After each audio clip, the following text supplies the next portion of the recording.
a millionaire. I am Young Money, but be clear, my money so grown it got gray hair. Though this Neo thing to you it may look like a new career. I've been the man behind the pen for about 8-9 years. Cut my vein, let it leak on the sheet of the tablet. I ain't lying. Hey guys, this is going to be a video response to Gemini about his big and very intense rant on Batista. Whatever I'm going to say in this video, I don't want you guys to take, seriously. The stuff I'm going to say to Gemini isn't meant to make, like, a feud between us. It's just I'm going to counter some points on Batista that he said and kind of use it on him, on his favorite wrestler. And yeah, so let's start like that. So I want to start off on the Batista topic by saying that I'm not a Batista fan, but I'm not a Batista hater. At one time, at WrestleMania 21 time, I was huge on Batista. I just thought, this guy, I could see from him he was going to be the face of the company for quite a while, but his injuries, of course, held him back, and that, of course, didn't happen. So we can start off with Gemini saying that, at the beginning of his video, that Batista is a steroid muscle freak. And so let's look at Batista's, height and weight. He stands 6'6" and weighs about 290. And so that is what you would call a guy on steroids. Fair enough, we all know Batista is on steroids. But then you got Gemini's favorite wrestler of all time, Hulk Hogan, who stood 6'4" and weighed 302 pounds. So that is a 12-pound difference and a 2-inch decrease. So of course that would make Hulk Hogan a bigger and muscle-headed steroid freak than Batista would. But then again, he is still your favorite wrestler of all time. And I'm going to agree with him when I say that Batista is not the greatest wrestler and he doesn't have the best mic skills in the world. Well, actually, he doesn't have any mic skills at all, but besides that, his job is to go out to the ring, make Vince a lot of money, sell out, house shows, live events, pay-per-views, and he does that very well. When Batista's name is on the main event, and when it's on any match card, you know that the crowd is going to buy tickets to go to the show because Batista, along with John Cena and other guys who can't wrestle, they are money to the company. And right now, the WWE, if you don't know how to wrestle but you can draw money, it doesn't even matter. You can have the worst wrestling ability in the world, but look at Hogan, for example. He had the worst wrestling ability, but he can sell at a show, which is why he became so popular and why he was the face of the company for so long. Okay, and next he talked about about The Undertaker, his feud with The Undertaker. He said that Batista wasn't good enough to beat The Undertaker, and he hasn't beat The Undertaker. But if you forgot Survivor Series 2007, where they were in the Hell in a Cell, Edge came back and he pretty much helped Batista beat The Undertaker. You're probably going to say, oh, Edge helped him, but it doesn't really matter. Record books are, in the record books it says Batista defeated The Undertaker, Hell in a Cell for the world title. And so that's that.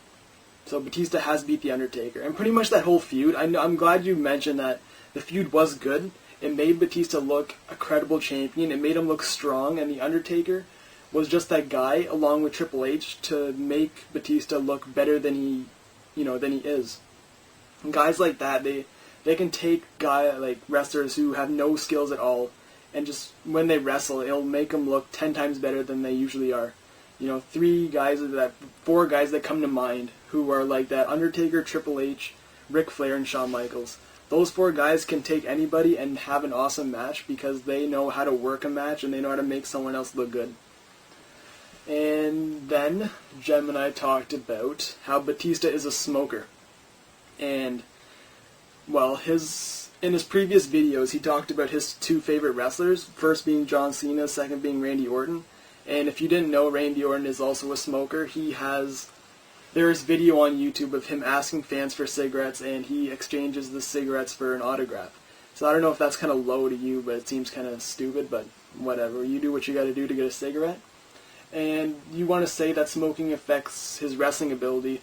Well, look at Rob Van Dam. He smokes. He admits to smoking weed, and I don't know about cigarettes, but he is one of the best wrestlers that have ever come into the ring. He's innovative and everything.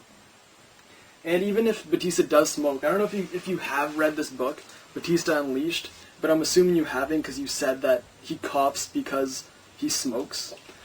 Go to page 28 and read that paragraph about asthma. He talks about how, because of his asthma, he isn't as as fast as everyone else, how he can't keep up with everyone else, and the reason he coughs in the ring is because his asthma gets to him. So when you go on and say it's because he smokes, and he pretty much says that it's because of his asthma, it kind of, doesn't really make sense when you say one thing and Batista in his own words say another. Yeah. So that's the whole smoking business. And you said that if Batista loses 30 to 40 pounds, he would be a good wrestler. So pretty much if you're saying a guy who weighs about 250 to 260 pounds is a good wrestler, and if you pretty much puzzle out everything you said. So let's look at guys who are over 260 pounds that can actually wrestle. You got Undertaker, you had Brock Lesnar, Bobby Lashley. All those guys were hitting at least 300 pounds, and they were awesome wrestlers. So I don't think weight really matters on your wrestling ability. It's just the fact how hard you go out there and you try to be a wrestler. Batista's one of those guys, you could tell, I'm not going to hold this back on him, but he's one of those guys who just wants to go out there, get his job done, and go. And you could tell early on in his career, like before he got injured, he actually tried in the ring, and when he's put in the ring with the right guy, he can actually wrestle. I think his matches with The Undertaker were awesome. Shawn Michaels, he was good in Shawn Michaels. Umaga, I was actually expecting a better match, but it didn't really work out like that. But those are two examples there. His matches with Triple H are always, interesting to watch. The Hell in a Cell match was really one of my favorite Hell in a Cell matches. And then we talked about even Hulk Hogan. Look at Hulk Hogan. He was 302 pounds. And you say, if you lose 20, 30 to 40 pounds, you can be a good wrestler. And that's pretty much a shot at your favorite wrestler, Hulk Hogan, being over 300 pounds. And, then again, he is your favorite wrestler. So I don't know what you have to say about that. And then he talked about WrestleMania 21, how the match sucked, and he thinks that, his match was terrible and all that. Another reference to the Batista Unleashed book. Go to page 159.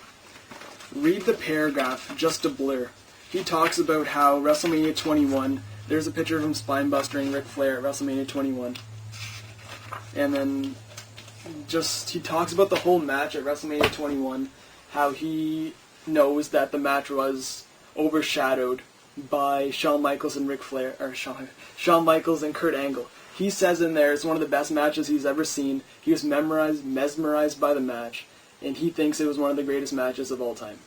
So there again, once again, coming from Batista, he knows that his matches aren't great, but he will give credit where credit is due, and that is to Shawn Michaels and Kurt Angle. And then, I want to see how much time I got. I've been babbling for a while. Okay, and then he talked about how John Cena was the reason, John Cena is his favorite wrestler, and when he faced Batista at SummerSlam, it was Batista's fault that Cena got injured, which doesn't make sense at all because Cena's the one who jumped off the top rope. He landed awkwardly, and Batista just did his job by catching Cena in the air and dropping down to the set-down powerbomb. And I can just use this as another, as an example. New Year's Revolution, DX versus Rated RKO, where Triple H gave Edge a double-A spinebuster and tore his quad. Would that make Edge a bad wrestler because Triple H got injured because he was giving him a move? It doesn't, it doesn't really mean anything. It's the wrestler's fault. Cena didn't duck his head enough during that move, and he landed awkwardly, and that's what tore the things back on his neck. So Batista actually got injured as well. He tore his hamstring in the same move in the same match. So I guess would you counter that back on John Cena and say that he sucks and he's not a good wrestler? I don't think so, but okay. And then you summed up Batista's matches as punch, punch, kick, punch, and says he doesn't know how to do anything else. Hogan is pretty much the same way. He has the two punches. You go to Irish whip, big boot, go off the ropes, and give a leg drop, and there's your match. And you talked about how, that's how his match against Survivor Series with Booker T was. And Hogan the same way. He gets his ass kicked through the whole match, and at the end he just does his finisher, and that's the end of the match. And that's all I have to say. And besides, yeah, I think that's it. I don't want to run out of time. Actually, no, I got time. He talked about Batista's finisher move and how it's not devastating. It looks like a ballerina dancer style. But your favorite wrestler, John Cena, your favorite wrestler, Hulk Hogan, have a leg drop and a Death Valley, or what do you call it, John Cena's FU, attitude adjustment. in my opinion, the Batista bum looks a lot more devastating than those two. But I don't know. I think you're very biased against Batista just because, I don't know why, just because he's slow and because he doesn't have good mic skills. But I really think that Gemini took it a little too far when he said that Batista has to have a scaffold match just so he can fall off and make an end to his career.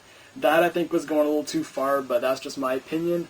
Let me know what you guys think about Batista, and that's the whole shoot on Batista, so I'll see you guys next time.